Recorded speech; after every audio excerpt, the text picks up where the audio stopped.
हमारे। आइए प्रार्थना करते हैं। जिंदा बाप आसमानी खुदावंद, धन्यवाद करते हैं प्रभु जी, इस सुंदर समय के लिए तूने दिया मेरे परमेश्वर पिता। इस वक्त को आपके पवित्र हाथों में सौंपते हैं। पिता पुत्र पवित्र आत्मा जी के नाम से ब्लेस करते हैं। एक जन जो आए हैं खुदावंद मंडे के स्टडी के लिए प्रभु जी सब कुछ आपके हाथों में सौंपते हैं। सबद के दिन के बाद प्रभु जी आज हमने प्रभु जी सिस्टर जी ने दोबारा से तेरे कलाम को उठाया है ताकि वो हम सब में बांट सके। आए खुदावंद, ये जिंदगी है जिसे हम कभी भूल नहीं सकते, और जैसे जैसे वो पढ़ाते हैं खुदावंद प्रभु जी 30 गुना 100 गुना हमारे जीवनों में ये कार्य करे मेरे परमेश्वर पिता। और प्रभु जी जितने भी लोग आए हैं और जितने नहीं भी आए हैं, वो सब भाई बहनों सबको भी प्रभु जी खुदा बाप तेरे लहू से, तेरे बदन से, तेरी पवित्र आत्मा से हम बांधते हैं। पवित्र आत्मा जी यहाँ उपस्थित हुए, और जब आप बोलते हैं खुदावन प्रभु जी, हमारे मन शुद्ध होते चले जाए, हमारे आत्मा रिन्यू अपने फेथ में बढ़ती चली जाए, कि हम अपने फेथ को प्रभु जी इग्नाइट करते रहे मेरे खुदावन, और अपने आप को जांचते रहे और सोचते रहे कि हम आज कहाँ खड़े हैं। यस लॉर्ड, सब कुछ आपके हाथों में सौंपते हैं प्रभु जी। जेनेसिस जो कि उत्पत्ति के चौथे चैप्टर में जा रहे हैं खुदावन प्रभु जी, जो भी हमें टीचिंग मिले प्रभु जी, हम उसको प्रभु जी अच्छे से मनन करने और बोलने वाले नहीं प्रभु, बल्कि समझाने वाले, और प्रभु जी आगे लोगों को भी समझा सके प्रभु जो गलत टीचिंग्स में पड़े हैं। आए दया कर, अनुग्रह कर, और अपने नाम पे महिमा ले, यीशु के नाम से। आमीन, आमीन। Amen. Amen. Thank you very much for this beautiful prayer. So I'm gonna share. Let me share my slides. आप सब कैसे हैं? Praise the Lord. खुदा का फजल है हम सब पर। Praise the Lord. सब Praise the बढ़िया। Lord. Praise Praise the the Lord, Lord. madam. Hello, Sister Simran. Nice to see you. Praise the Lord, madam. Praise the Lord, aunty ji. कैसे हैं आप? ठीक है जी। खुदा का शुक्र। सलाम आंटी जी। हम आपको मिस कर रहे थे, आप हाँ आए नहीं थोड़े दिन। हाँ जी, थोड़े मैंने दिन फिर बिजी मैंने सीगे। कि आंटी ठीक है, फिर मुझे पता लगा कि आंटी ठीक है। आपका टेस्ट कैसे रहा? सॉरी। टेस्ट का भी नसों में प्रॉब्लम है। बुधवार को दिखाने जाऊंगी फिर। श्योर, चलो प्रचार के बाद बात करते हैं इसके बारे में। तो हम्म। आइए अपने आप को जो है वो खुदा के हाथों में देंगे, और हम जो है आज का लेसन जो है वो सीखेंगे, जो कि हायर डेस्टिनी आपके सामने लेकर आ रही है, और वो है don't make me repeat history. So history किस तरह से रिपीट होने वाली है, हमने ऑलरेडी जो है प्रभु यीशु मसीह और इंसान के बीच की कहानी को जो है वो पहले 3 उत्पत्ति उसके 3 अध्यायों में जो है हमने सीखा है। हमने देखा कि किस प्रकार से पहला पाप जो है इस धरती पर हुआ। आदम और हवा जो है वो परमेश्वर से अलग कर दिए गए, और उनकी जिंदगी में जो है वो शैतान का प्रवेश कैसे हुआ। और फिर गॉस्पल को हमने देखा, जो कि रोमियो उसकी 5 उसकी 12 में था, कि एक मनुष्य यानी आदम के जरिए से मौत जो है वो सारे इंसानों पर आई, सारे सारे जहान पर आई। उसी प्रकार से thus death spread to all man because all sin, और सभी में जो है वो फैल गई क्योंकि सभी ने क्या किया है, पाप किया है। सो फिर हमने देखा कि किस तरह से अच्छा और बुरा यानी great controversy, good and evil के बीच में जो है वो स्टार्ट हुई। और जब उन्होंने पाप कर दिया तो उत्पत्ति उसकी 3 उसकी 24 में लिखा है कि उन्हें बागेदन से जो है वो निकाल दिया गया। जब जब भी हमने बाइबल में देखा कि लोगों ने खुदा के हुक्म की नाफरमानी की है, तब तब हमने देखा है कि परमेश्वर ने उन्हें उनकी जगह से निकाल दिया। इतिहास में ज्यादा नहीं दोहराऊंगी यहाँ पर शैतान जिसने खिलाफत की परमेश्वर के विरोध में स्वर्ग में, उसे स्वर्ग से गिरा दिया गया। आदम और हवा ने जब उनकी नाफरमानी की खुदा की, तो उन्हें बागियदन से जो है वो निकाल दिया गया। और बाइबल में जब यीशु मसीह इस धरती पर आए तो उन्होंने एक पैराबल, एक दृष्टांत दिया, जो कि गेहूं और जंगली बीज का था। और उसके में हम देखते हैं कि परमेश्वर वहां पर यही पिक्चर जो है वो दोहरा रहे हैं कि परमेश्वर के पुत्र ने अच्छा बीज बोया था, और दुश्मन ने आकर जो है वो बुरा बीज जो है वो बो दिया, और उससे क्या हुआ, वो परमेश्वर से अलग जो है वो कर दिए गए। आज हम देखेंगे उत्पत्ति उसका चौथा अध्याय, जिसमें कायन और हाबिल की जो है वो कहानी है, यानी केन और हाबिल की कहानी जो है हम उसको देखेंगे। आइए देखिए उत्पत्ति उसका 4 और उसका पहला वचन।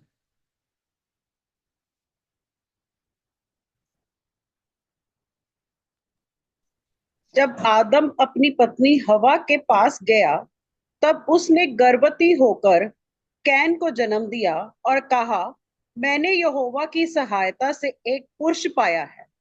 यहाँ पर परमेश्वर ने, हम देखते हैं कि जब उनसे पाप हुआ तो परमेश्वर ने उत्पत्ति उसके 3:15 में सबसे पहले प्रोफेसी जो की थी वो ये था कि स्त्री और उसके बीच और शैतान और उसके बीच के बीच में क्या करेगा, वो दुश्मनी को पैदा करेगा। यानी ये प्रोफेसी थी यीशु मसीहा के आने की, यानी यीशु के जन्म लेने की, उसके द्वारा उद्धार जो है वो इस धरती पर आना था, उसके बारे में जो है ये नबूवत की गई थी। और आदम और हवा जो है उस मनुष्य यानी प्रभु यीशु मसीह की आमद की जो है वो इंतजारी में थे। वो नहीं जानते थे कि इतनी देर जो है उसे लगेगी। उन्होंने सोचा कि यीशु मसीह जल्द आएगा और हमें जो है वो छुटकारा दे देगा और हम वापस जो है वो बागियादन में चले जाएंगे। पर बाइबल में लिखा गलातियों उसकी 4:4 में कि जब समय पूरा हुआ तब प्रभु यीशु मसीह इस धरती पर एक कुंवारी के जरिए जो है वो पैदा हुए। यहाँ पर जो पहली प्रोफेसी हमने पिछले हफ्ते भी जो है वो देखी है, वो यही प्रोफेसी है कि परमेश्वर दो तरह के लोगों को जो है उनके बीच में दुश्मनी को पैदा करेगा। यहाँ पर जब हम दृष्टांत में आते हैं तो वहां पर जिक्र आता है मत्ती उसके 13 उसकी 24 में कि स्वर्ग का राज्य एक मनुष्य के मानिंद है जिसने क्या किया, अच्छा बीज खेत में बोया। यानी हम दूसरे शब्दों में कहें, kingdom of God is equal to a man. इसका मतलब यीशु मसीह जब मरकुस उसके पहले अध्याय 15 आयत में कहते हैं कि स्वर्ग का राज्य देखो निकट है, पश्चाताप करो। और ये जिक्र जो है जब यीशु मसीह बोल रहे हैं तो दूसरे शब्दों में इसका अर्थ क्या था वो लोग जानते थे। Kingdom of God is equal to a man. और वो स्वर्ग का राज्य जो कि एक इंसान के, एक मनुष्य, एक पुरुष के मानिंद है, वो पुरुष उनके बीच में आ चुका था। इसलिए kingdom of God is like a man. और जब यहां पर हवा बोलती है कि मैंने परमेश्वर के जरिए से एक मनुष्य को पा लिया है, वो दिखाता है कि वो किसकी वेट कर रहे थे, वो उसी मैन की जिसकी किंगडम होने वाली है, यानी मसीहा की जो है वो इंतजार में थे। इसीलिए भजन संहिता उसकी एक में लिखा है, धन्य है वह पुरुष। यहां पर भी जिक्र आता है एक पुरुष के बारे में कि वो धन्य है। और जब उसके पूरे फीचर्स भजन संहिता 1:1 में हम देखते हैं तो वो किसी इंसान के नहीं हो सकते, क्योंकि किसी इंसान में ऐसी कुवत नहीं है। वो यीशु मसीह के करेक्टर्स हैं जो यहाँ पर भजन लिखने वाला जो है उसे धन्य कहता है। उस मनुष्य को जो किसी भी बुरी चाल चलन में ना चलता, ना बैठता, ना उठता है, बल्कि खुदावन के हुक्मों में रात दिन जो है वो क्या करता है, ध्यान देता है। और वो एक ऐसे पेड़ के मानिंद है जो पानी के किनारे लगा है और अपनी ऋतु में फल देता है, उसके पत्ते कभी मुरझाते नहीं। ये कौन सा ऐसा मनुष्य है, कौन सा ऐसा पुरुष है, दुनिया में ऐसा कोई पुरुष नहीं जिसने परमेश्वर के हुक्मों पर ध्यान दिया हो। इसीलिए पौलुस कहता है एक भी क्या है, धर्मी नहीं है। एक ही धर्मी है, एक ही अच्छा है, एक ही जो है वो हमारा परमेश्वर है, प्रभु यीशु मसीह, जो देह में आकर पवित्र रहा और उसने कोई भी पाप नहीं किया। इसलिए रोमियो उसकी 5 और उसकी 19 में लिखा है। आइए मैं सर पढ़ दीजिए, रोमियो उसकी 5 और उसकी 19 आयत।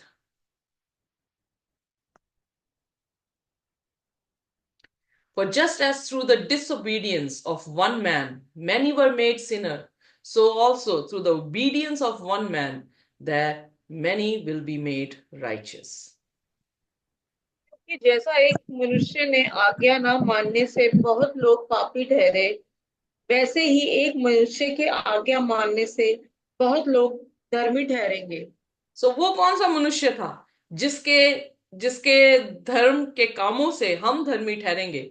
वो कोई और नहीं, प्रभु यीशु मसीह है। सो इसलिए आदम से मौत आई, पहला कुरिन्थियन 15 उसकी 22 में लिखा, आदम से मौत आई पर यीशु से हम सब क्या हुए, जिलाए गए हैं। सो इसलिए हवा और आदम यीशु मसीह की बाट जो थे वो जोत रहे थे।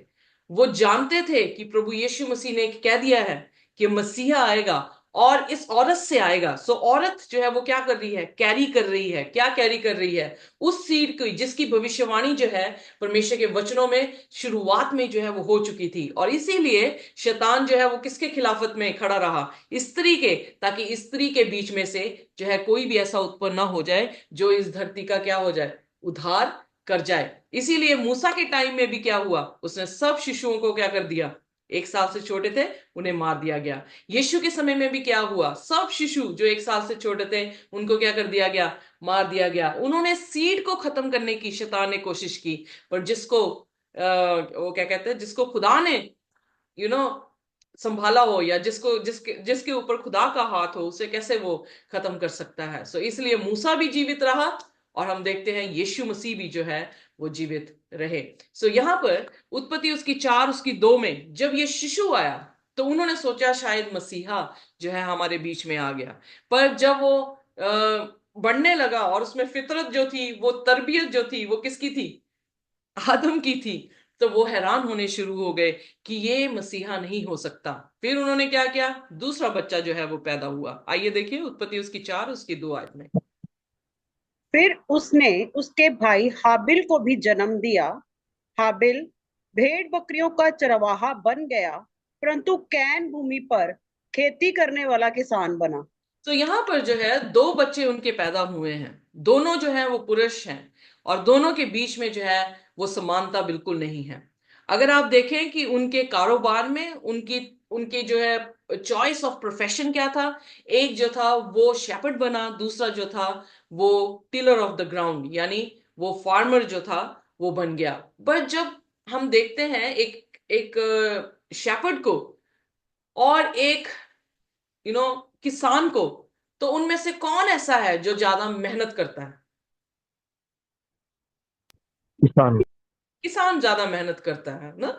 सो हम देखते हैं कि जो हाबिल है उसने वो वाला प्रोफेशन चुना जिसमें वो क्या कर रहा है, केयर कर रहा है। मैं ये नहीं कहती कि किसान केयर नहीं करता अपनी फसल की, वो करता है, उसे ज्यादा केयर करनी पड़ती है। उसे जो है सारी क्या कहते हैं, स्टोन्स थॉर्न्स सब सॉइल में से निकालना पड़ता है, ताकि वो क्या कर सके, अपनी खेती को पूरी तरह से जो है वो लेकर आ सके। पर दोनों के प्रोफेशन में अगर हम चॉइसेस देखें तो एक ने जो है वो सॉफ्टनेस चुनी, दूसरे ने जो है वो रफनेस जो है वो चुनी है। एक ने जो है वो यीशु मसीह के किरदार को चुना, क्योंकि यीशु मसीह अपने आप को शेपर्ड कहते हैं, और दूसरा जो है वो क्या चुन रहा है, एक कार्नल नेचर को जो है वो चुन रहा है। जैसे जब पाप नहीं था तो क्या था, जो आदम था वो बड़ा सॉफ्ट काम करता था, पर जब पाप हुआ तो उसको क्या हुआ, कर्स किसको मिल गया, जमीन को मिला, और उसे कहा गया कि तू अपना पसीना जो है वो बहाएगा रोटी खाने के लिए। सो इसका मतलब हम देख रहे हैं कि दोनों की चॉइसेस में थोड़ा थोड़ा सा डिफरेंस जो है वो आ रहा है। ये दोनों बच्चे एक ही माँ बाप ने जो है वो पाले हैं। आप क्या इमेजिन करते हैं, I would like to ask you, कि क्या उन्होंने प्रभु यीशु मसीह के बारे में, भविष्यवाणी के बारे में उन्हें बताया होगा कि नहीं बताया होगा? क्या उन्होंने पाप का जिक्र किया होगा अपने बच्चों के सामने कि नहीं किया होगा? नहीं। किया होगा क्या होगा? क्या आप अपने बच्चों को कहानियां सुनाते हैं? नहीं आपके किया साथ होगा। कैसे बीती, कैसे आप बड़े हुए, आपने डंडे खाए कि आपने प्यार लिया अपने माँ बाप से? हम हर कोई जो है वो अपने बच्चों को क्या करता है, कहानियां सुनाता है, isn't it? रात को सोने से पहले बच्चे क्या सुनते हैं, कहानियां जो है वो सुनते हैं। और इसी तरह से जब दोनों बच्चे उनके घर में पैदा हुए हैं, दोनों के पास सेम पेरेंट्स हैं, दोनों के पास सेम ही कहानियां हैं जो उन्होंने बताई हैं, तो मेरा ये प्रश्न उठता है, क्या उन्होंने वर्शिप के बारे में बताया होगा कि नहीं? हाँ जी, बताया होगा। डेफिनेटली बताया होगा। क्या वर्शिप डे के बारे में बताया होगा कि नहीं? जी, बताया होगा। बताया होगा। मैनर ऑफ वर्शिप के बारे में बताया होगा कि नहीं, कैसे करनी है वर्शिप? यस, बताया होगा, बताया होगा। क्योंकि हाँ, यीशु मसीह बताया ने, होगा। या एग्जैक्टली यीशु मसीह ने उत्पत्ति में 7वां दिन बनाया, सब्बत का दिन। तब तो कोई कैथलिक भी नहीं थे, कोई प्रोटेस्टेंट भी नहीं आए थे। सो पूरा का पूरा क्या हो रहा है, ट्रांसफर हो रहा है, राइट। और जब यस, पाप प्रेज किया गॉड। तो यीशु मसीह ने मेमना काटा और मेमने के वस्त्र उन्हें जो है वो डाले, तो वो बिल्कुल directly first, you know, first proof of evidence उनके पास आया कि ऐसे हमें जो है वो करना है। तो बाइबल में लिखा, दोनों ने एक ही शिक्षा में क्या किया, अपने आप को आया। जब हम मत्ती की अंजील और उसके पैराबल को देखते हैं, तो परमेश्वर ने क्या किया, जब अच्छा बीज बोया गया, किसी का माइक्रोफोन ऑन है, प्लीज ऑफ कर लें इफ यू डोंट माइंड। जो खुदा ने अच्छा बीज बोया, शैतान ने बुरा बीज बोया, पर दोनों को क्या कर दिया गया, इकट्ठा फलने को जो है वो कह दिया गया। कब तक, जब तक कि कटनी का समय नहीं आता। सो जो जंगली बीज में, उसके फलों में जो है वो बढ़ेंगे, उन्हें बांध कर आग में फेंक दिया जाएगा। जो अच्छे बीज में फलेंगे, उनको जो है अपने बाण या अपने गोदाम में जो है उसे वो रख देगा। सो अब यहां पर एक चीज क्लियर है कि ये दो सेक्ट्स ऑफ पीपल को दिखा रहे हैं। ओके, एक वो जो अच्छे बीज के साथ, दूसरा वो जो बुरे बीज के साथ। दोनों ने सेम शिक्षा पाई, दोनों के सेम जो है वो माता पिता थे। वो बिल्कुल अभी न्यूली जो है बाग एदन से निकले थे, उनको सब मालूम था उन्होंने वर्शिप कब करनी है, वर्शिप कैसे करनी है, और उन्होंने अपने अपने चॉइसेस जो है वो फॉर्म कर लिए थे। और अब ये दोनों ग्रो हो रहे हैं तब तक, जब तक कि एक समय ना आया। आइए देखिए उत्पत्ति उसका 4 और उसका 3 वचन। कुछ दिनों के पश्चात कैन यहोवा के पास भूमि की उपज में से कुछ भेंट ले आया। और हाँ, अपनी भेड़ बकरियों की कई एक पिलौठे बच्चे भेंट चढ़ाने ले आया और उनकी चर्बी भेंट चढ़ाई। तब यहोवा ने हाबिल और उसकी भेंट को तो ग्रहण किया। ओके, आगे प्लीज। परंतु कैन और उसकी भेंट को उसने ग्रहण ना किया। तब कैन अति क्रोधित हुआ और उसके मुंह पर उदासी छा गई। सो यहाँ पर एक ऐसा सिनेरियो खुदा ने जो है वो पेश किया है। बहुत सारे लोग जो है वो कंफ्यूज हैं कि परमेश्वर ने हाबिल की क्यों चुनी और कैन की क्यों नहीं चुनी। बहुत सारे लोग ये सोचते हैं कि खुदा यहाँ पे जज जो है वो राइट नहीं है। पर मैं ये पूछना चाहती हूँ, क्या खुदा राइट जज है? हाँ एब्सोल्युटली जी। क्या खुदा एब्सोल्युटली पार्शियलिटी करता है? तो नहीं। नहीं, क्या नहीं। खुदा हमें रिवॉर्ड हमारे कर्मों के अनुसार देता है? यस, या यस। यस, तो यस, फिर यहाँ पे हाँ, प्रॉब्लम क्या थी? क्या केन में प्रॉब्लम थी या खुदा की जजमेंट में प्रॉब्लम थी? चेन के में। कामों में केन में। केन की केन जो में। है वो प्रॉब्लम थी। आइए देखिए एक्चुअली केन की प्रॉब्लम जो थी वो क्या थी। What was wrong with his offering? उसकी ऑफरिंग में गलती जो है वो क्या थी? उसकी ऑफरिंग क्या थी? Was it a tithe? Then why was it not accepted? अगर टाइथ भी थी, खुदा ने कहा अपने हुक्मों में कि अपनी दैच की जो है वो मेरे पास लेकर आ, तो फिर क्यों नहीं उसे जो है वो कबूल किया गया? क्या ये टाइथ थी? क्वेश्चन ये उठता है। अगर ये टाइथ होती तो परमेश्वर ने क्या करना था, उसे कबूल कर लेना था, या फिर उसने पूरा दशवांश नहीं लेकर आया? क्या ऐसी बात थी कि परमेश्वर ने इसकी ऑफरिंग को एक्सेप्ट जो है वो नहीं किया? बाइबल में दिखाया जाता है या बताया जाता है लेवियों की पुस्तक में कि हमारे पास 5 जो है, कुछ 5 कहते हैं, कुछ जो है वो 4 कहते हैं, पर जो 5वीं है वो 2 में बटी हुई है। सो लगभग 4 ऐसे ऑफरिंग्स हैं जो इज़राइल जो है परमेश्वर के सामने दिया करती थी। पहली ऑफरिंग क्या है? बर्ंट ऑफरिंग, जो ये बताती है कि हम यीशु मसीह पर विश्वास करते हैं। पीस ऑफरिंग, जो ये बताती है कि हमारा खुदा के साथ क्या है, मेल जो है वो हो चुका है। फिर सिन ऑफरिंग, अगर हमने कभी पाप कर दिया अनजाने में तो वो सिन ऑफरिंग लेकर आते थे। ग्रेन ऑफरिंग, ग्रेन ऑफरिंग में जो है वो अपने गेहूं को, केक को, ऑयल को जो है वहां पर रिप्रेजेंट करते थे। पर यहां पर वो ना केक बना के लाया, ना वो गेहूं लेकर आया, ना उसके पास ऑयल था, ना ही उसके पास क्या था, इंसेंस थी। सो वो क्या लेकर आया अपना, वो लेकर आया फ्रूट्स वेजिटेबल्स जो है वो अपने लेकर आया। पर क्या ये टाइथ है? Well, what is tithe? सबसे पहले तो ये क्लियर करेंगे कि टाइथ क्या है। टाइथ वो है जो हम दशवांश अपनी इनकम में से दशवांश देते हैं। वो दशवांश कहां पर दिया जाता है? मलाकी उसकी 3 उसकी 10 में। आइए पढ़ दे मेरे साथ, मलाकी उसकी 3 और उसके 10वें वचन में ये जो टाइथ है या हमारा दशवांश है वो कहां पर लेकर आया जाता है और कहां पर रखा जाता है? क्या वो बर्न कर दिया जाता है कि स्टोर हाउस में रखा जाता है? पढ़ दे मेरे साथ प्लीज, मलाकी उसका 3 उसका 10। सारे दशमांश भंडार में ले आओ कि मेरे भवन में भोजन वस्तुएं रहे।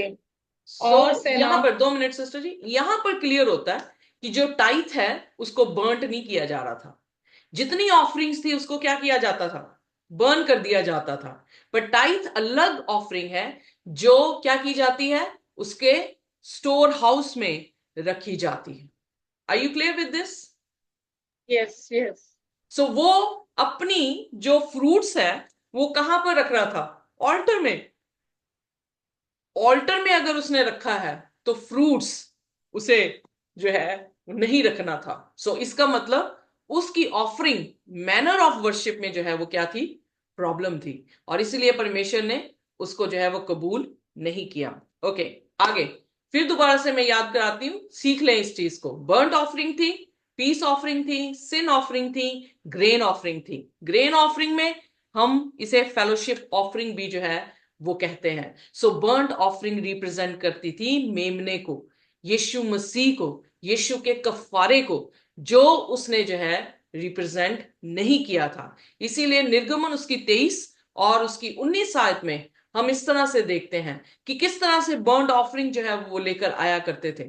वो मेमना जो कि 1 साल से छोटा होता था, जिसमें कोई भी दोष नहीं होता था, वो मेल होता था, उसको जो है वो परमेश्वर के सामने वो चढ़ाया करते थे। जो ये बताता था कि पाप के कारण जो दीवार मनुष्य और परमेश्वर के बीच में खड़ी है वो क्या हो जाए? उस दिन टूट जाए और परमेश्वर और इंसान की क्या हो जाए? पीस बन जाए, एकता जो है वो हो जाए। सो एट वन मेंट।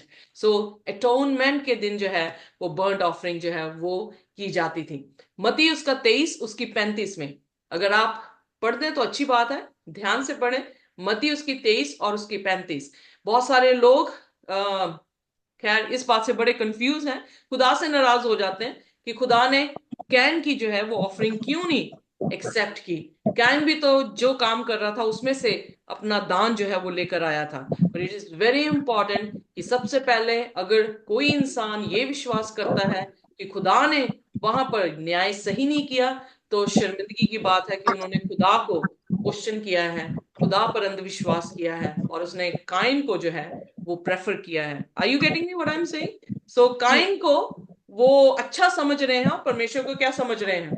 वो बुरा है। I am sorry to say they are on the wrong track. So आइए देखिए जी। मती उसका 23 और उसकी 35 आय। जिससे धर्मी हाबिल से लेकर बरिक्या के पुत्र जकरिया तक, जिसे तुमने मंदिर और वेदी के बीच में मार डाला था, जितने धर्मियों का लहू पृथ्वी पर बहाया गया है, वह सब तुम्हारे सिर पर पड़ेगा।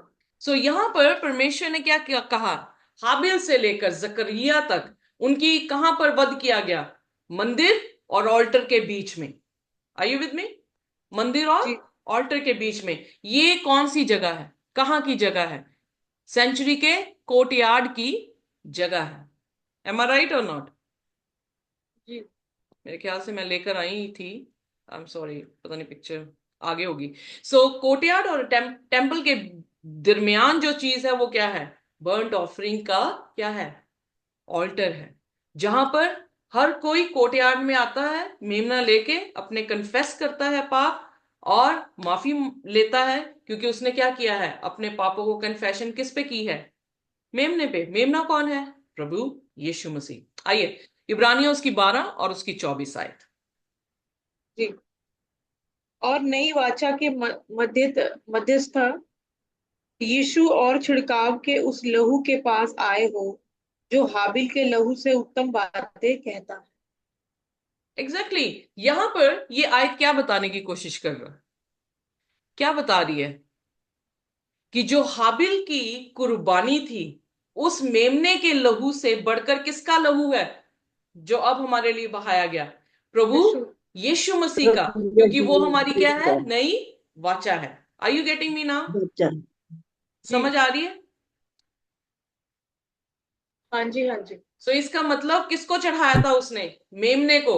वो कौन सा ऑल्टर था? वो ऑल्टर था जहां पर यीशु मसीह का मरना जो था वो वाजिब था। अब समझ आ रहा थोड़ा सा? हाँ जी, हाँ जी। क्या हाँ जी, हाँ एक जी। जन को ही आ रहा, बाकी सब चुप है? हाँ जी, हाँ जी, हाँ समझ जी, आ रहा है। हाँ आज जी, आ हाँ रहा जी, गुड आ गुड, गया। वेरी इतनी गुड। क्या सो आपने इसलिए पढ़ी है ना? अब ये कहानी क्या बता रही है? एक ऐसी वर्शिप की जो एक ने खुदा के अनुसार की, दूसरे ने खुदा के विरोधता में जो है वो की है। और उनकी वर्शिप ने उनकी डेस्टिनी को क्या किया है? डिटरमिन किया है। यानी उसने, उनकी वर्शिप ने उनकी डेस्टिनी, उनके ओके डेस्टिनी को जो है वो तय कर दिया कि क्या वो हायर डेस्टिनी में जाएंगे या वो इविल डेस्टिनी में जाएंगे। Are you with me? So Habil ने जो वर्शिप की वो उसके हिसाब से की, किसके? जिसको वो वर्शिप कर रहा था। यानी जैसा खुदा चाह रहा था वैसे उसने अपनी इबादत परमेश्वर के सामने जो है वो रखी। उसकी डेस्टिनी क्या हो गई? हायर डेस्टिनी हो गई। बट दूसरा व्यक्ति जिसका नाम कायन था या कैन था, उसने क्या किया? उसने अपने हिसाब से वर्शिप करने की कोशिश की और उसकी वर्शिप क्या हो गई? रिजेक्ट हो गई। जो ये दिखाती है कि उसकी डेस्टिनी कहां पर गई।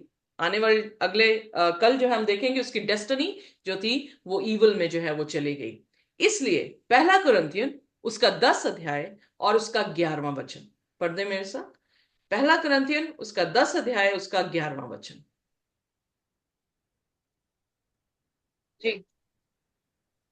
परंतु ये सब बातें जो उन पर पड़ी दृष्टांत की रीति पर थी, और वे हमारी चेतावनी के लिए जो जगत के अंतिम समय में रहते हैं लिखी गई है। सो ये जो है हमारे लिए एक लेसन है। इस कहानी से हमें कुछ सीखना है। ये सीखना है कि हमारे लिए चेतावनी है। अगर हमने जो भी हम काम कर रहे हैं, जो भी इबादत हम कर रहे हैं, अगर खुदा के वचन के अनुसार नहीं की तो खुदा उसे एक्सेप्ट नहीं करेगा। अगर हम सोच रहे हैं कि हम अपने ही हिसाब से परमेश्वर की इबादत तो कर रहे हैं, तो अफसोस की बात है कि उसको एक्सेप्ट नहीं करने वाला। उसी को एक्सेप्ट करेगा जो क्या करेगा? परमेश्वर के हुक्म के अनुसार उसकी इबादत करेगा। प्रकाशित वाक्य 14 उसकी 7 आयत में भी हमने यही देखा था कि सनातन सुसमाचार सारी धरती में सुनाया जाएगा अंत के दिनों में। और वो क्या कहेंगे? डियर गॉड, परमेश्वर से डरो, उसकी महिमा करो, क्योंकि उसके न्याय का समय आ पहुंचा है। उसकी इबादत करो जिसने जमीन, आसमान और समुद्र और स्रोतों को जो है वो बनाया है। अब परमेश्वर ने जो इस सृष्टि का रचनाकार है या कारीगर है, उस परमेश्वर ने किस तरह से इबादत करने को हमें कहा है, उसी तरह से हमें इबादत जो है अपनी वेदी में लेकर आनी होगी। और ये था ऑल्टर ऑफ बर्न्ड ऑफरिंग, जो कि यीशु मसीह के सेक्रीफाइस को दिखाता था, यीशु मसीह के लहू बहाने को दिखाता था, यीशु मसीह के जिस्म में आग के जरिए, क्योंकि ऑल्टर में आग लग जाती थी और सारा जो है वो क्या होता था? भस्म होके जो अरोमा ऊपर जाता था वो फ्रैंकिनसेंस यानी खुदा के लिए इंसेंस होती थी, जो जिससे वो प्रसन्न होता था। सो इसलिए ये बर्न्ट ऑफरिंग थी, टाइथ नहीं थी। Are you clear with that? Am I clear? या या सो इसलिए मेमना जो है वो किसको दर्शाता है? प्रभु यीशु नासरी को। जब हम मेमना चढ़ाते हैं तो हम क्या कर रहे हैं? हम यीशु को क्रूज पर जो है चढ़े हुए या मरे हुए देखते हुए स्वीकार करते हैं कि ये हमारा उद्धार करता है। पर हाबिल ने इसको अंडरस्टैंड किया, पर कायन ने उसको नहीं एक्सेप्ट किया। इसीलिए लेवियों की पुस्तक उसका पहला उसकी 3 में लिखा है कि वो मेल होना चाहिए और वो क्या होना चाहिए? ब्लेमलेस। उसमें कोई भी डिफेक्ट जो है वो नहीं होना चाहिए. He shall offer it at the door of the tent of meeting that he may be accepted before Yahowa. So इसका मतलब टेंट ऑफ मीटिंग के दरवाजे के पास ऑल्टर यानी कोर्टयार्ड पार्ट को जो है वो दिखा रहा है, उसमें जो है इसको क्या करना चाहिए, घात करके इसकी वेदी को जो है वो बनाकर, और उस पे कन्फेशन, लेवियों उसका पहला उसके 4 में उन्होंने खुदा ने जो है वो तरीका, मैनर दिया है कि किस तरह से इसको जो है वो चढ़ाना है. तो उससे कन्फेस करने होते हैं अपने से, और ये एक तरह का जो है वो परफेक्ट अटोनमेंट का तरीका है, मैनर है, जिससे हमारे पाप जो है वो क्या हो जाते हैं, क्षमा हो जाते हैं. सो लेवियो 4 उसकी 35 में लिखा है कि अटोनमेंट में यानी हमारे पापों को क्षमा कर देना, हमारा न्याय कर देना, वो भी कौन करता है, इसी जो है बर्न्ड ऑफरिंग के देने से जो है हम अपने पापों से माफी जो है वो पा लेते हैं. इसीलिए यूहन्ना उसके पहले, यूहन्ना उसका पहला उसकी 8 और 9 ने 9 में इस तरह से लिखा है कि व्हाट इफ वी से, क्या अगर हम ये कहें कि हमारे में कोई पाप नहीं, तो तुम अपने आप को धोखा देते हो और सच्चाई तुम में नहीं है. If you confess if we confess our sin, और अगर हम अपने पापों का अंगीकार कर लेते हैं, तो परमेश्वर क्या है, परमेश्वर जो है वो वफादार है, धर्मी है, कि हमारे सारे पापों को क्या कर दे, माफ कर दे, और सब अधर्म के कामों को क्या कर दे, वो साफ जो है वो कर दे. So it is very clear कि हमारी रिडेम्पशन जो है वो प्रभु यीशु मसीह से जो है वो आती है, फलों और फ्रूट से नहीं आती है. या मैं वेजिटेबल्स को ले लूं तो वहां से भी जो है वो नहीं आती है. सो इसलिए Bible was very clear, Bible is very clear कि काइन की जो है वो ऑफरिंग क्यों एक्सेप्ट नहीं हुई. पहला पॉइंट, वो अपने काम के फ्रूट्स जो है वो लेकर आया है. क्या हम अपने कामों से बचाए जा सकते हैं? इफसियों उसका 2 उसकी 8 से 9 आयत को जब हम पढ़े तो वहां पे क्या लिखा है, हमारा छुटकारा कैसे हुआ है, for by grace you have been saved through faith. So courtyard ministry में जो है वो परमेश्वर जैसा भी पापी होता है वो विश्वास के साथ मेमने पे विश्वास करता हुआ आता है, और फिर क्या करता है, परमेश्वर अपने अनुग्रह से उसे क्या कर देता है, माफ कर लेता है, उसे एक्सेप्ट जो है वो कर लेता है. So this is not by our own doing, ये हमारे अच्छे कर्मों से हम जो है वो नहीं, बल्कि it is the gift of God. पर ये खुदा की तरफ से क्या है, तोहफा है हमारे लिए, not a result of works, हमारे कामों से, कामों का प्रतिफल नहीं है, ताकि कोई भी ऐसा ना हो जो क्या करे, इस चीज से घमंड करे. अगर बाई चांस मेरे अच्छे काम हो तो मैं घमंड कर लूंगी कि मैं अपने अच्छे कामों से जो है वो स्वर्ग की बादशाहत में जाऊंगी, पर कोई भी अपने अच्छे कामों से स्वर्ग की बादशाहत में नहीं जाएगा. सब कोई पापी है, और पाप में रहते हुए किसी के काम जो है वो अच्छे नहीं है. सिर्फ एक ही जरिए है जिससे हम प्रभु यीशु मसीह के जरिए से स्वर्ग के वारिस हो सकते हैं, स्वर्ग की बादशाहत के वारिस जो हैं वो हो सकते हैं. सो इसलिए उसने अपने कामों के फलों को दिखाया कि मैं, यानी सेल्फ राइचियसनेस को दिखा रहा है कि मैं अपने कामों से क्या होऊंगा, छुटकारा पा सकता हूं, मैं बच सकता हूं. पर हम में से कोई भी ऐसा नहीं, क्योंकि जब पाप आया तो पाप क्या लेकर आया, पाप की मजदूरी क्या है, मौत है. सो वो मौत हम सब पर लेकर आया, चाहे वो सिंगल सेल बन के आया हो, चाहे वो मल्टीपल सेल बन के आया हो. जब पाप है तो कोई भी ऐसी चीज नहीं है जो हमें क्या कर दे, परमेश्वर के घर में वापस ले जाए. सिर्फ एक ही जरिया है, और वो जरिया है प्रभु यीशु मसीह, जिसके जरिए से हम जो है वो खुदा बाप के घर में वापस जा सकते हैं. सो ये सेंचुरी थी, ओ सॉरी, ये सेंचुरी थी. और जैसे ही डोर के पास, ये टेंट ऑफ मीटिंग है, और डोर के पास क्या है, ऑल्टर है. यहां पर जो है वो मेमना पे कन्फेशन होती थी, मेमना काटा जाता था, मेमने को ऑल्टर में रखा जाता था, और आग से जो है इसका धुआं आसमान पर जो है वो जाता था. उसके बाद ये पानी का बर्तन था जिसमें अपने आप को धोकर वो होली प्लेस के अंदर जो है वो भीतर जाते थे. सो इट इज वेरी क्लियर कि जो ऑल्टर उन्होंने बनाया था दोनों ने, वो क्या था, कोर्टयार्ड, यीशु मसीह की कोर्टयार्ड मिनिस्ट्री को दिखाता था. मिनिस्ट्री कि वो मेमने की तरह यहां पर इस धरती पर आकर मरेगा, और उसके लहू से हम जो है वो क्या पाएंगे, शिफा पाएंगे। पर उसने जो है वो सारा गॉस्पल ही चेंज कर दिया। जब उसने फल और फ्रूट्स के जरिए से अपने आप को बचाने के लिए, अपने बचाव के लिए उनको रिप्रेजेंट किया, तो खुदा ने कहा कि तू ऐसे नहीं बच पाएगा। सो यहां पर इफ्सियों उसकी 5 और उसकी 11 आयत में, आइए देखिए हिंदी में क्या लिखा है। इफ्सियों उसका 5 और उसकी 11वीं आयत। जी। अंधकार के निष्फल कामों में सहभागी ना हो, वरन उन पर उलाहना दो। सो यहां पर जो पौलुस है वो क्या कह रहा है कि अंधकार के कामों के ऊपर, जो अनफ्रूटफुल वर्क है, जिनका प्रतिफल अच्छा नहीं है, उन पर जो है अपना विश्वास ना बांधे। But newness comes only from Jesus. जो नयापन है वो सिर्फ यीशु मसीह के द्वारा आता है। सो कुलसियों उसका 3 उसकी 9 से 10 में लिखा है, एक दूसरे से झूठ मत बोलो और अपने पुराने मनुष्य तत्व को जो है वो निकाल फेंको और नए मनुष्य तत्व को लो, जो क्या है, विच इज बीइंग रिन्यूड।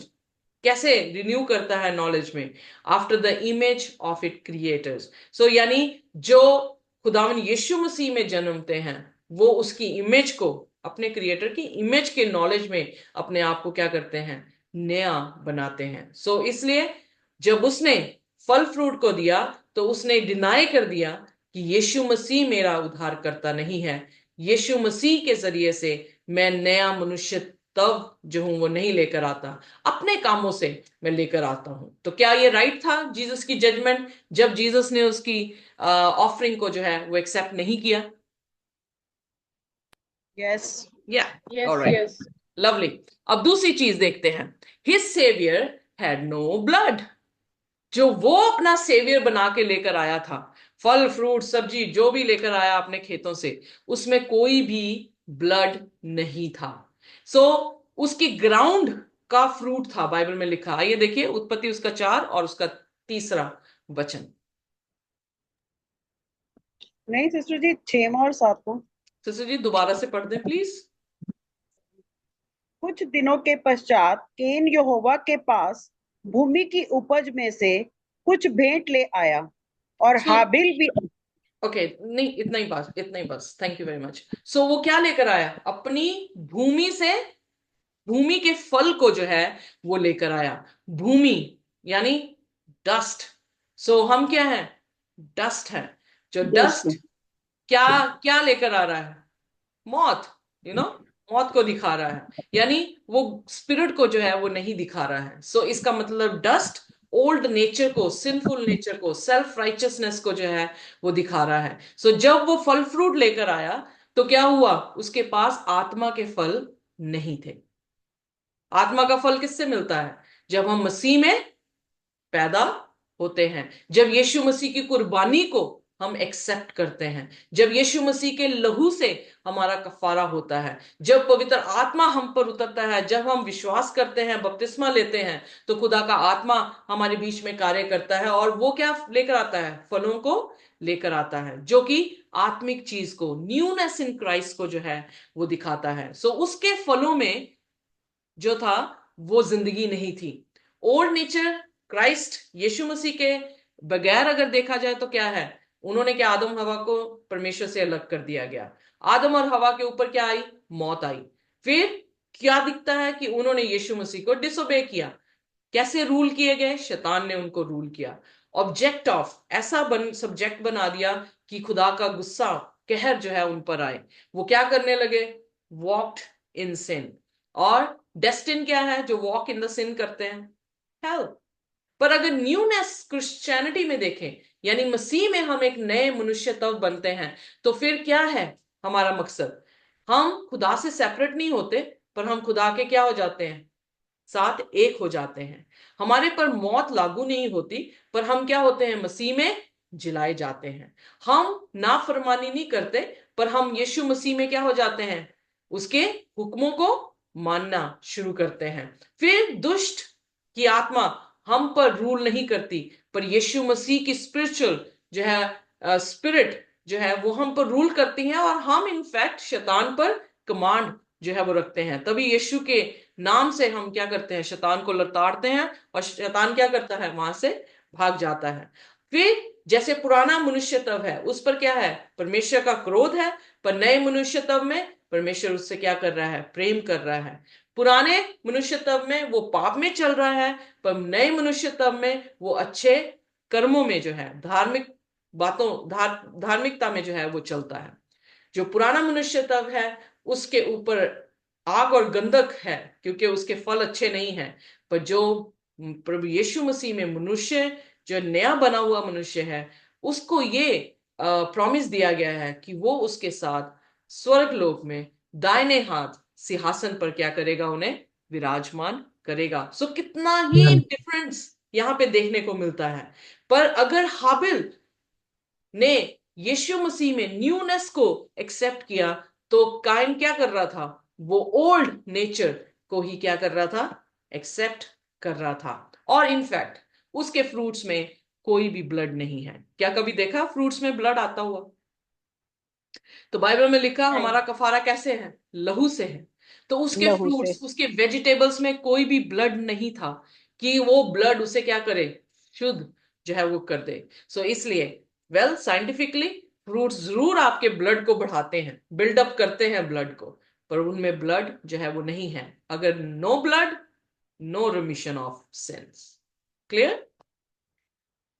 सो इसलिए दूसरा तिमोथी उसका पहला अध्याय और उसके 9वें वचन में क्या लिखा है, आइए पढ़ दे मेरे साथ। दूसरा तिमोथी उसका पहला और उसका 9वां वचन। जिसने हमारा उद्धार किया और पवित्र बुलाहट से बुलाया, और ये हमारे कामों के अनुसार नहीं, पर उसके उद्देश्य और उस अनुग्रह के अनुसार है जो यीशु मसीह में सनातन से हम पर हुआ है। ओके, सो हम बुलाए गए हैं किसके जरिए से, हमारे अच्छे कामों के जरिए से? नो, परमेश्वर के अनुग्रह और उसका पर्पस। किसी का माइक्रोफोन ऑन है, प्लीज ऑफ कर दें इफ यू डोंट माइंड। सो दूसरों को डिस्टरबेंस होती है, मुझे तो कोई प्रॉब्लम नहीं, बट प्लीज ऑफ कर दे तो अच्छा होगा। So according to his own purpose and grace, वो अपने अनुग्रह और जो उसने पर्पस हमारी जिंदगी में रखा है, उसके लिए जो है वो क्या कर रहा है, हमें बुला रहा है। क्यों? क्यों हम अपने कर्मों से जो है वो साल्वेशन नहीं पा सकते? क्योंकि हमारे कर्म कैसे हैं? यशायाह 64:6 में क्या लिखा है? All our righteous act are like filthy rags. So हमारे जो है वो पुराने फटे हुए कपड़ों के समान हमारी क्या है, धार्मिकता है। हम जितने भी अच्छे कर्म करने की कोशिश करें बिना यीशु मसीह के, हम क्या है, हमारी धार्मिकता चिथड़े हुए कपड़ों के समान है। इसलिए उन्होंने भी, आदम और हवा ने भी क्या किया था, उन्होंने पत्तों के साथ अपने आप को ढांपने की कोशिश की, अपने ओन वेज के साथ अपनी साल्वेशन लेने की जो है वो कोशिश की थी। पर खुदावन यीशु मसीह ने उनके सब वेज को क्या कर दिया, खत्म कर दिया। उन्हें यह सिखाया एक ही वे है जिससे तुम क्या हो सकते हो, बच सकते हो, और वो वे है प्रभु यीशु नासरी। इसलिए उसने मेमने को काटा उत्पत्ति 3:21 में, और उसके कपड़े जो है उसे दे दिए। और बाइबल में लिखा उत्पत्ति 3:21 में कि उसने उनको अपने मेमने के वस्त्र, उसकी चमड़े, स्पेसिफाई किया गया चमड़े से उनके वस्त्रों को बनाया। तो इसीलिए बाइबल में लिखा वो मेमना जो उत्पत्ति के शुरुआत में ही क्या कर दिया गया, हमारे लिए वध जो है वो कर दिया गया। उसके कपड़े यानी उसकी धार्मिकता हमें क्या करेगी, नंगेपन से बचाएगी। यिर्मयाह उसकी 23 उसकी 6 में क्या लिखा है, द लॉर्ड अवर राइचियसनेस, खुदावन क्या है, हमारी धार्मिकता है। हमारे वेश हमें धार्मिक नहीं बना सकते, सिर्फ यीशु मसीह के वस्त्र ही हमें धर्मी बनाते हैं।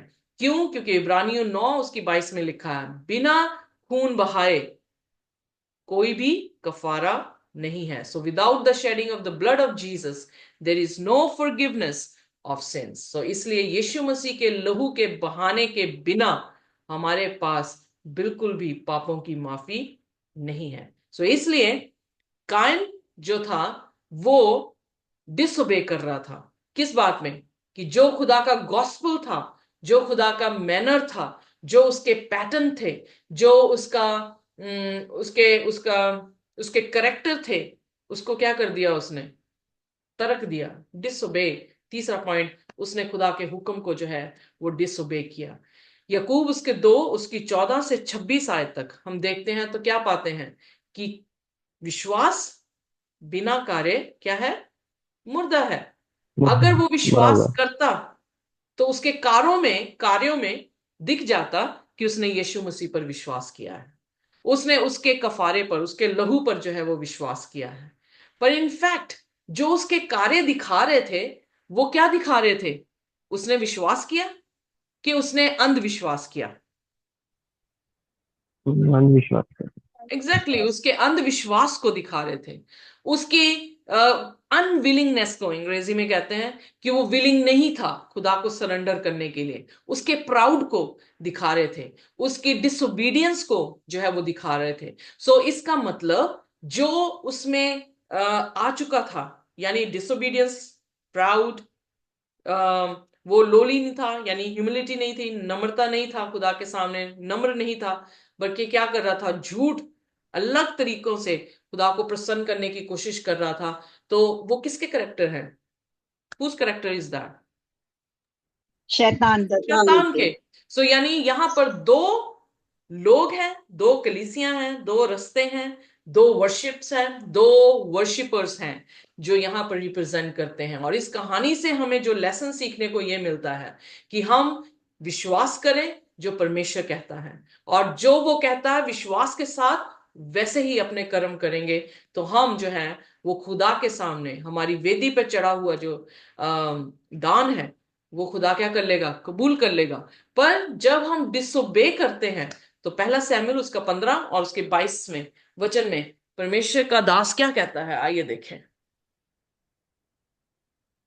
शमूएल ने कहा, क्या यहोवा होम बलियों और मेल बलियों से उतना प्रसन्न होता है जितना कि अपनी बात के माने जाने से प्रसन्न होता है?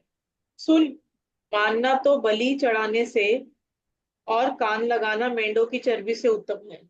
सो यहां पर क्या परमेश्वर को मजा आता था कि वो मेमने को काटते थे और मेमने पे जो है वो आग लगती थी और उसका धुआं जो है वो ऊपर जाता था? नहीं, उसको नहीं पसंद था। उसे आना था, वो परछाई थी, शैडो थी कि वो आएगा और आकर जो है हमारे लिए जान देगा। पर जब तक वो ना आए तब तक क्या करो, इसको, इस ट्रेडिशन को जो है वो करते रहो, क्योंकि हर रोज तुम्हारे पाप जो है वो माफ होने जरूरी हैं। पर यहां पर परमेश्वर का दास क्या कहता है कि obedience is better than sacrifice. जब ओबीडियंस नहीं है तो उस सेक्रीफाइस का कोई भी क्या है, मतलब नहीं है। क्योंकि साउल जो था वो हुक्म के विपरीत जो है वो भेड़ बकरियां दुश्मन के इलाके से ले आया, और जब उसे पूछा कि ये शोर क्यों है, क्योंकि खुदा ने कहा था कुछ भी लेकर मत आना वहां से, पर जब उसने भेड़ बकरों की मैं सुनी तो सैमुएल उससे पूछने लगा, तो कह रहा कि मैं ये अच्छी अच्छी लेकर आया हूं ताकि उसके बर्न्ट ऑफरिंग में जो है मैं चढ़ा सकूं। तो अब मुझे बताएं, वो अच्छी अच्छी मेमने जो लेकर आया था वो अगर बर्न्ट ऑफरिंग एज अ खुदा के सामने चढ़ाएगा तो क्या खुदा उसको कबूल करेगा? नो। नहीं। नहीं करेगा। सो उसी तरह से प्रैक्टिकली हमारी लाइफ में भी अगर हम परमेश्वर के हिदायतों के अनुसार, उसके हुक्म के अनुसार इबादत का दिन या इबादत का तरीका इस्तेमाल नहीं करते हैं, तो खुदा के सामने अगर आप भेंटें भी ले आए, खुदा के सामने अगर आप बपतिस्मे भी करवा दें, खुदा के सामने आप बहुत खूबसूरत गाना भी गा दें, खुदा के सामने आप प्रचलित क्यों ना हो जाए इस धरती पे, खुदा आपकी भेंट को स्वीकार नहीं करेगा। क्लियर? सो इसलिए दूसरा तिमोथीस उसका 2 और उसकी 19 आयत में इस तरह से लिखा है, पढ़ दे मेरे साथ। दूसरा तिमोथी उसका 2 और उसकी 19 आयत।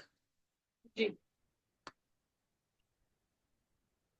तो भी परमेश्वर की पक्की नींव बनी रहती है और उस पर ये छाप लगी है, प्रभु अपनों को पहचानता है, और जो कोई प्रभु का नाम लेता है वह अधर्म से बचा रहे। सो यहां पर जो सील है अपने लोगों के ऊपर उसने लगाई, जो फाउंडेशन उसने रख दी है वो ही उसकी सील है, और वो अपने लोगों पे लगाता है। और वो लोग जो उसका नाम लेते हैं वो क्या करेंगे? वो पाप से दूर जो है वो रहेंगे, डिसोबीडियंस से दूर जो है वो रहेंगे। और विपरीत क्या होगा? अगर डिसोबीडियंस से दूर रहना तो किसके अधीन रहना है?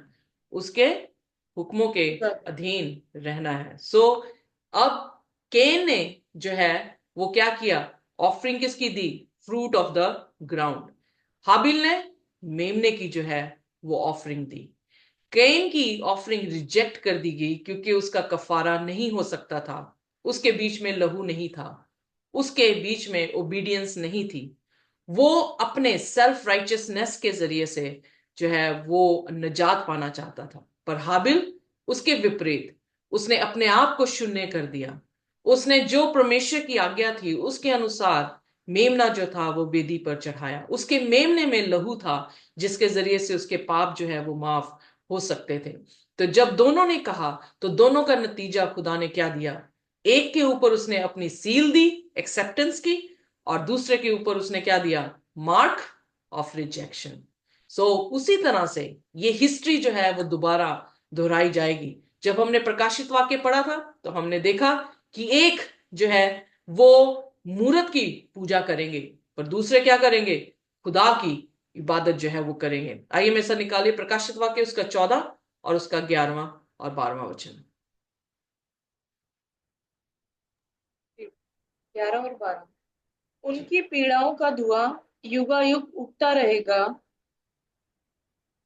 और जो उस पशु और उसकी मूर्ति की पूजा करते हैं और जो उसके नाम की छाप लेते हैं, उनको रात दिन चैन न मिलेगा। सो यहां वह पर एक ऐसा सेक्ट है, एक ऐसा ग्रुप है जो क्या कर रहा है? किसकी पूजा कर रहा है? बात तो पूजा की है, पर किसकी पूजा की जा रही है?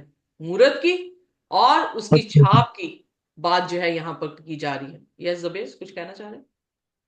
नो, पशु की है। ओके। सो जो पशु की पूजा या उसकी इमेज, उसकी पशु की इमेज, उसकी सूरत की जो है वो पूजा कर रहा है, उसका मार्क जो है वो ले रहा है, एक वो लोग हैं। और दूसरे लोग कौन से हैं? आइए देखिए प्रकाशित वाक्य 14 उसका 12। पवित्र लोगों का धीरज इसी में है जो परमेश्वर की आज्ञाओं को मानते हैं और यीशु मसीह पर विश्वास रखते हैं। और आमीन। दूसरा ग्रुप वो है जो क्या करेगा? खुदा के हुक्मों को मानेगा और खुदावन यीशु मसीह पर क्या करेगा? ईमान जो है ईमान। वो रखेगा। हाबिल ईमान। ने खुदावन यीशु मसीह के हुक्म रखे, उसने खुदावन यीशु मसीह पर ईमान रखा। उसे मार दिया गया, कल हम देखेंगे। उसे मार दिया गया, पर क्या वो स्वर्ग की बादशाहत में होगा? बाइबल में लिखा विश्वास ही से उसने क्या किया? मेमने को चढ़ाया। और क्योंकि वो विश्वासियों में गिना गया है, अगर इब्रानियों के 11 अध्याय में उसका जिक्र आया है, तो इसका मतलब वो स्वर्ग की बादशाहत में जरूर होगा। पर कायन ने खुदा के हुक्म नहीं रखे, उसने अपनी मूरत बनाई और उसकी पूजा करने की कोशिश की। उसने यीशु मसीह के कुर्बानी पर विश्वास जो है वो नहीं रखा। और बाइबल बताती है कि क्या वो स्वर्ग की बादशाहत में होगा? नहीं होगा, क्योंकि उसने प्रभु यीशु मसीह को क्या कर दिया? तर्क जो है वो दिया था। सो इसलिए बाइबल में लिखा है यशाया 40 और उसकी 8 आयत में। आइए, बहुत ही खूबसूरत आयत है यशाया 40 और उसका 8वां वचन।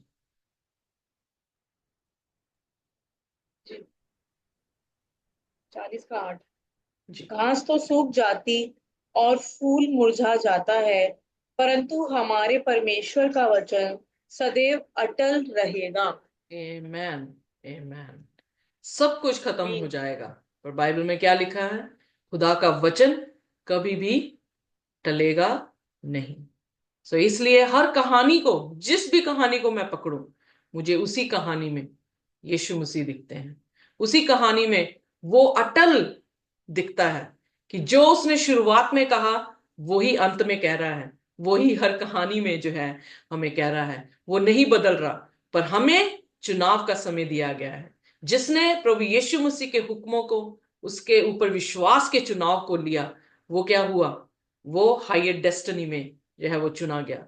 जिसने प्रभु यीशु मसीह को तर्क दिया, उसके हुक्मों को तर्क दिया, उसके लिए हायर डेस्टिनी उसने नहीं रखी। अफसोस की बात है कि वो जो है मार्क ऑफ द बीस्ट अपने माथे पर जो है वो लेंगे। सो ये कहानी है हमारे अंतिम दिनों के लिए चेतावनी है, और वो हमें ये सिखाती है कि हमें किसका चुनाव करना है। आइए, अभी भी हमारे पास समय है कि हम अपना चुनाव प्रभु यीशु मसीह की तरफ रखें। हम अपना ईमान खुदावन यीशु मसीह तक रखें, मसीह पर रखें। हम अपनी नजात यीशु के लहू के बीच में रखें, और जैसा वो चाहता है कि हम उसकी इबादत जिस तरीके से जिस दिन की जाए चाहता है वैसे ही करेंगे, तो परमेश्वर हमारे लिए हायर डेस्टिनी जो है वो जरूर रखेगा। वो क्या है? स्वर्ग की बादशाह, जहां पर वो हमें सबको जो मसीह में विश्वास करते हैं, जो उसकी आज्ञा को मानने वाले हैं, वो उस घर में जो है वो जरूर जाएंगे। आमीन। Amen. Amen. Amen. आइए आमीन। अपने सिरों को झुकाएंगे, और कोई भी जन जिसे भी परमेश्वर हिदायत करे वो हमारे लिए प्रार्थना कर सकता है।